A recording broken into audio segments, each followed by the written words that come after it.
गुरुग्राम एक ऐसा शहर जिसे लोग ग्लैमर, हाईटेक लाइफ और बड़ी बड़ी कंपनियों की वजह से जानते हैं, लेकिन इसी शहर के एक कोने में छुपा है एक ऐसा सच जिसे जानने के बाद आपके रोंगटे खड़े हो जाएंगे, आपकी रातों की नींद उड़ जाएगी और आपको अपनी परछाई से भी डर लगने लगेगा। यह कहानी है एक ऐसे फार्म हाउस की जो अब वीरान है, लेकिन कभी वहाँ जिंदगी की चहचहाहट हुआ करती थी। साल 2018 दिसंबर की ठंडी रात, वो शनिवार था जब आदित्य नाम का एक लड़का, जो गुरुग्राम के साइबर हब में एक सॉफ्टवेयर इंजीनियर था, रोज की बोरिंग जिंदगी से तंग आकर किसी एडवेंचर की तलाश में निकला था। आदित्य को इंटरनेट पर एक वीरान फार्म हाउस का जिक्र मिला। रावगढ़ हवेली। लोगों के मुताबिक ये हवेली भूतिया है, जहां जाने की हिम्मत आज तक किसी ने नहीं की। लेकिन आदित्य इन बातों पर यकीन नहीं करता था।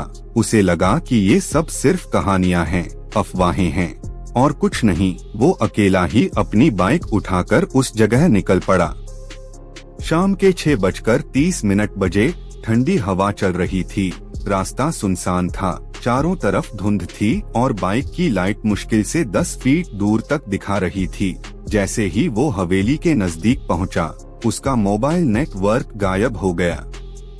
गूगल मैप ने आखिरी बार यही बताया, आप अपने गंतव्य के पास हैं। सामने एक टूटा फूटा लोहे का गेट था जो हवा में धीमे धीमे हिल रहा था। आदित्य ने गेट को थोड़ा सा धक्का दिया और वो डरावनी आवाज के साथ खुल गया। हवेली के अंदर घुसते ही उसे एक अलग ही किस्म की ठंडक महसूस हुई। वो ठंड मौसम की नहीं थी, वो किसी और चीज की थी, जैसे किसी अदृश्य साये की उपस्थिति। दीवारें सड़ी हुई थीं, लकड़ी की सीढ़ियां चरमरा रही थीं और हर कोने में सन्नाटा चीख रहा था। फर्श पर जले हुए लकड़ियों की राख बिखरी थी। एक पुराना झूमर छत से लटक रहा था जो धीरे धीरे हिल रहा था, जबकि वहां कोई हवा तक नहीं थी। आदित्य ने टॉर्च ऑन की और सामने की दीवार पर एक पेंटिंग देखी, एक परिवार की मुस्कुराती तस्वीर, लेकिन उस पेंटिंग के चेहरे खुरचे हुए थे, जैसे किसी ने जानबूझकर उन्हें मिटाने की कोशिश की हो। और तभी एक आवाज आई, एक धीमी सी सरसराहट, जैसे कोई फर्श पर कुछ घसीट रहा हो। आदित्य पलटा, लेकिन वहां कुछ नहीं था। उसका दिल तेजी से धड़कने लगा। फिर उसने देखा कि ऊपर की मंजिल पर कोई परछाई गुजरी। आदित्य ने हिम्मत की और सीढ़ियों की ओर बढ़ा। हर सीढ़ी पर कदम रखते ही लकड़ी की तेज आवाज गूंज रही थी, जैसे हवेली खुद कह रही हो, वापस लौट जा। लेकिन वो नहीं रुका। ऊपर पहुंचते ही उसे दाईं ओर एक कमरा दिखा। दरवाजा आधा खुला था, अंदर घुप अंधेरा था। आदित्य ने जैसे ही टॉर्च अंदर डाली, दीवार पर कुछ अखबार चिपके दिखे।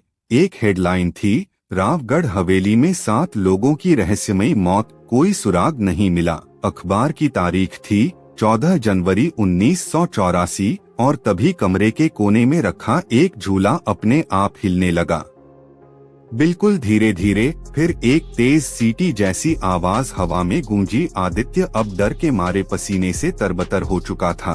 उसने वापस जाने की सोची, लेकिन जैसे ही वो मुड़ा, सामने एक सफेद साया खड़ा था। लंबे बाल, बिना पलक झपकाती आंखें और मुंह से बहता काला खून। साया धीरे धीरे उसकी तरफ बढ़ने लगा। आदित्य ने जोर से चिल्लाया और भागकर सीढ़ियों से नीचे उतरने लगा।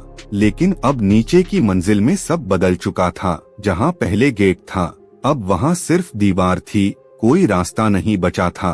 उसने चारों तरफ देखा, लेकिन सब अंधेरा और सन्नाटा।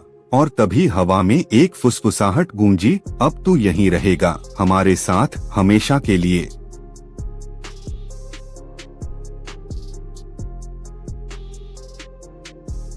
हवेली की दीवारों पर पसरी हुई खामोशी अब चीखने लगी थी। आदित्य की आंखें उस गेट को ढूंढ रही थीं जिससे वो अंदर आया था, लेकिन अब वहां सिर्फ एक ठंडी दीवार थी, जिस पर न कोई दरवाजा था, न खिड़की और न ही कोई उम्मीद। उसकी सांसें तेज चल रही थीं, शरीर कांप रहा था और माथे से पसीना बहता जा रहा था, लेकिन हवेली अंदर से शांत थी।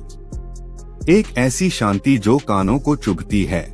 आदित्य ने अपनी जेब से मोबाइल निकालने की कोशिश की, लेकिन नेटवर्क तो जैसे हवेली के दरवाजे के साथ ही गायब हो चुका था। अब सिर्फ टॉर्च की रोशनी थी और उसकी डर से थरथराती आंखें, जो हर कोने में कुछ खोज रही थीं। और तभी दाईं ओर से एक दरवाजा खुद ब खुद खुला। चूं-चूं की आवाज करता वो दरवाजा जैसे उसे बुला रहा था। आदित्य ने हिम्मत जुटाई और उस कमरे की ओर कदम बढ़ाए। कमरा पूरी तरह धूल और जालों से भरा था। फर्श पर किसी ने चूने से एक गोला बना रखा था और उस गोले के बीचों बीच जली हुई अगरबत्तियां और मुरझाए हुए फूल पड़े थे। पास ही एक लाल रंग की पुरानी डायरी पड़ी थी, जैसे किसी ने उसे जानबूझकर वहीं छोड़ा हो। आदित्य ने डायरी उठाई। उसके कवर पर लिखा था, जो इसे पढ़ेगा वो यहाँ से कभी बाहर नहीं जाएगा। आदित्य की उंगलियां कांपने लगीं, लेकिन उसने फिर भी डायरी खोली। पहला पन्ना ही खून से सना हुआ था और उस पर लिखा था, हम सबको जिंदा जला दिया गया, हमें हमारे ही घर ने निगल लिया। पढ़ते ही कमरे की दीवारों से एक अजीब सी कराह सुनाई दी, जैसे कोई दर्द में तड़प रहा हो। उसने टॉर्च दीवार की ओर घुमाई और वहाँ जो लिखा था उसने उसका खून जमा दिया, तू अगला है। वो कांप गया। टॉर्च उसके हाथ से गिर गई और चारों ओर घुप्प अंधेरा छा गया। अंधेरे में सिर्फ एक चीज सुनाई दे रही थी, किसी के पैरों की खामोश चाल, धीरे धीरे धीरे धीरे, जैसे कोई उसके बिल्कुल करीब आ रहा हो। उसने जमीन पर हाथ मारकर टॉर्च ढूंढी और जैसे ही रोशनी जलाई, उसके ठीक सामने एक औरत खड़ी थी, सफेद साड़ी में, बिखरे बाल और मुंह से बहता खून। उसकी आंखों में न पुतलियां थीं, न पलकें, सिर्फ 2 काले गड्ढे। और उससे भी डरावनी बात ये थी कि वो औरत कुछ बोल नहीं रही थी, सिर्फ देख रही थी, घूरती हुई। अचानक वो जोर से चीखी और आदित्य बेहोश होकर जमीन पर गिर पड़ा। जब उसकी आंख खुली तो वो हवेली के बीचों बीच एक बंधी हुई कुर्सी पर था। उसके चारों ओर 7 साये खड़े थे। हर साया इंसानी आकृति का था, लेकिन चेहरों पर मांस नहीं था। खाल झुलसी हुई और उनकी आंखों से काला तरल बह रहा था। एक साया आगे बढ़ा और बोला, तेरी गलती सिर्फ ये नहीं कि तू यहाँ आया, तेरी गलती ये है कि तूने हमें नकारा, हमारी चेतावनियों को मजाक समझा। आदित्य ने कांपती आवाज में कहा, मैं सिर्फ यहाँ देखने आया था, मुझे जाने दो, प्लीज मुझे जाने दो। लेकिन उनकी आंखों में कोई रहम नहीं था, सिर्फ भूख थी, इंसानी रूह की भूख। और फिर दीवार पर बनी घड़ी की सुइयों ने उल्टा घूमना शुरू कर दिया। वक्त पीछे जा रहा था, सब कुछ ब्लर होने लगा और आदित्य को ऐसा लगा जैसे वो किसी दूसरे जमाने में पहुंच गया है। चारों तरफ लालटेन की रोशनी, पुराने जमाने के कपड़े पहने लोग और उसी हवेली में एक जश्न का माहौल। लेकिन एक कोना ऐसा था जहां कुछ लोग बंद थे, चीखते हुए, जलते हुए।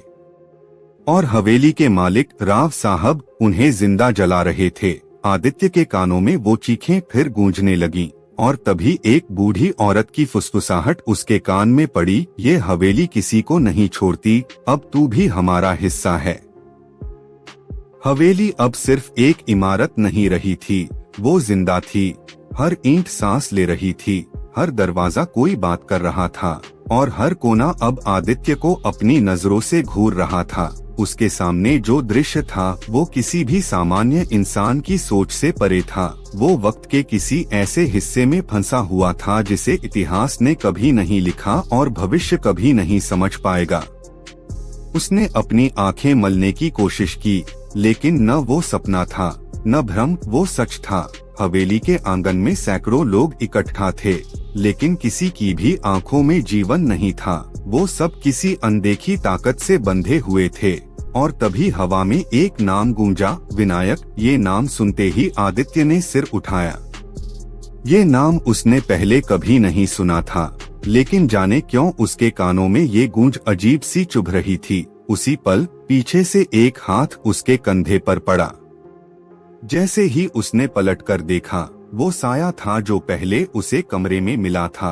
अब उसका चेहरा और भी विकृत हो चुका था। उसके माथे पर जलने के निशान थे और उसकी आंखें बिना पलके झपकाए सीधे आदित्य को घूर रही थीं। वो बोला, विनायक तू ही था, तेरा पुनर्जन्म है ये। तू ही था जिसने हमें जलाया था, अब तू ही भुगतेगा। आदित्य कुछ समझ नहीं पा रहा था। उसके दिमाग में गूंजने लगा, मैं विनायक नहीं हूँ, मैं आदित्य हूँ, मैंने किसी को नहीं जलाया। लेकिन हवेली में हर दीवार अब उसे विनायक कह रही थी, हर परछाई उसे उसी नाम से पुकार रही थी। वो पागलों की तरह भागा, कमरे दर कमरे, लेकिन हर दरवाजा अब उसी जगह खुल रहा था। एक चक्र, एक लूप, हर बार एक ही मंजर, हर बार वही साया, वही नाम विनायक। और फिर एक कमरे में उसे एक आईना दिखा। वो भागते हुए उस आईने के सामने खड़ा हुआ और जो उसने देखा वो उसकी आत्मा तक हिला देने वाला था। आईने में वो आदित्य नहीं था, आईने में जो चेहरा था वो एक क्रूर जमींदार जैसा था। तेज मूछें, लाल आंखें और माथे पर वही निशान जो साये के थे। पीछे से एक औरत की आवाज आई, वक्त ने तुझे यहाँ लौटाया है विनायक, अब तुझे वो सब देखना पड़ेगा जो तूने हमारे साथ किया था। आईना खुद ब खुद बिखर गया और उसमें से धुएं जैसी आकृतियां बाहर निकलने लगी। वो सब हवेली की दीवारों में समा गईं और हवेली फिर से हिलने लगी। छत से पत्थर गिरने लगे, फर्श कांपने लगा और हवेली में जोर की चीखें गूंजने लगी, जैसे सैकड़ों आत्माएं एक साथ बाहर निकलना चाहती हों। आदित्य अब जमीन पर गिर चुका था, उसके कानों से खून बह रहा था, आंखें लाल हो रही थीं। वो चिल्ला रहा था, मैं विनायक नहीं हूँ, मुझे जाने दो, मुझे छोड़ दो। लेकिन हवेली अब उसे पहचान चुकी थी। उसके जन्मों का हिसाब अब इसी जगह होना था। और तभी उसके सामने एक दरवाजा खुला, बहुत धीरे से, लेकिन ये दरवाजा हवेली के बाहर नहीं, हवेली के नीचे ले जा रहा था, तहखाने में, जहां हवेली के सबसे बड़े रहस्य दफन थे। उसने आखिरी हिम्मत जुटाई और उस अंधेरे तहखाने की ओर कदम बढ़ाया। सीढ़ियां लकड़ी की थीं, पुरानी और नम। हर कदम पर एक अजीब सी घुटी हुई सांसों की आवाज आती। और जैसे ही वो नीचे पहुंचा, वो जमीन पर बैठा एक बच्चा देखता है, सिर्फ 6-7 साल का, लेकिन उसकी आंखें स्याह थीं और उसके सामने रखे हुए मिट्टी के बर्तनों में खून था। बच्चा धीरे से बोला, विनायक चाचा, अब खेल शुरू होगा। तहखाने की हवा ठंडी नहीं थी, वो बर्फ जैसी भी नहीं थी, वो किसी और ही दुनिया से थी, जैसे उसकी हर परत में कोई चीख कैद हो, कोई सिसकी, कोई ऐसा दर्द जो बोल नहीं सकता, लेकिन चुप रहकर भी आपको भीतर तक जला दे। आदित्य अब उसी तहखाने में था और उसके सामने बैठा था वो बच्चा, जैसे किसी पूजा में बैठा हो। चारों तरफ लाल मिट्टी से खींचे हुए गोले थे, उन गोलों के अंदर मिट्टी के बर्तन, दिए, राख और खून, और बीच में वो बच्चा जो बिना पलके झपकाए सिर्फ एकटक देखे जा रहा था। विनायक चाचा, तू भूल गया, तूने ही तो हमें मारा था, इन्हीं तहों में जिंदा जला दिया था। आदित्य की आंखें अब बंद नहीं हो रही थीं, वो थक चुका था, घुटनों पर बैठा था। उसके कानों में तेज गूंज सुनाई दे रही थी, कभी उस साये की, कभी उस बूढ़ी औरत की, कभी उस सफेद साड़ी वाली औरत की। हर आवाज एक ही बात कह रही थी, अब हिसाब पूरा होगा। तभी तहखाने की दीवारें खुद ब खुद फटने लगीं, पुराने लकड़ी के खंभे चरमराने लगे और दीवार के पीछे जो कमरे खुले, उनमें सिर्फ हड्डियों का ढेर था, कपड़ों के टुकड़े, बच्चों की चप्पलें, बुजुर्गों की लाठियां। हर कोने में अधजले चेहरे, हर दीवार पर नाखूनों के निशान, जैसे कोई आखिरी सांस तक बाहर निकलना चाहता था। और फिर एक बहुत ही भारी आवाज आई, तेरा वक्त पूरा हुआ। हवेली की जमीन अचानक कांपने लगी और उस बच्चे ने अपनी आंखें बंद करके जोर से एक मंत्र बोला। पूरा तहखाना लाल हो गया, दियों की लौ नीली हो गई और हवेली के बाहर आसमान में बिजली कड़कने लगी। गांव के लोग जो दूर से उस हवेली को देख रहे थे, उन्होंने देखा कि छत से आग की लपटें उठ रही हैं, लेकिन कोई आग नहीं लगी थी। वो आत्माएं थीं, सैकड़ों नहीं, हजारों, हर तरफ से चिल्लाती, चीखती, रोती हुई आत्माएं जो हवेली से बाहर निकलना चाह रही थीं, लेकिन बाहर नहीं जा रही थीं। वो सब हवेली के ऊपर घूमती जा रही थीं और हवेली अब अंदर से जल रही थी, लेकिन बाहर से वैसी ही थी। तहखाने में आदित्य जमीन पर गिरा हुआ था। उसकी आंखें अब काली हो चुकी थीं। उसके मुंह से भी एक अजीब सी गूंज निकल रही थी, जैसे कोई और अब उसके अंदर आ चुका हो। उसके होंठ हिल नहीं रहे थे, लेकिन आवाजें निकल रही थीं, पुराने संस्कृत जैसे शब्द, जैसे किसी यज्ञ की समाप्ति हो रही हो। और तब बच्चा मुस्कुराया, धीरे से बोला, अब तू यहीं रहेगा, जैसे हम रहे, जैसे वो सब रहे, हम सब अब एक हैं। उसी पल हवेली के ऊपर एक चमकदार बिजली गिरी और पूरी हवेली एक तेज धमाके के साथ अंदर से धंस गई, लेकिन बाहर से कुछ भी नहीं बदला। अब भी हवेली वैसे ही खड़ी है, वैसी ही वीरान, वैसी ही शांत। बस अब फर्क इतना है कि एक और आत्मा उसमें जुड़ चुकी है।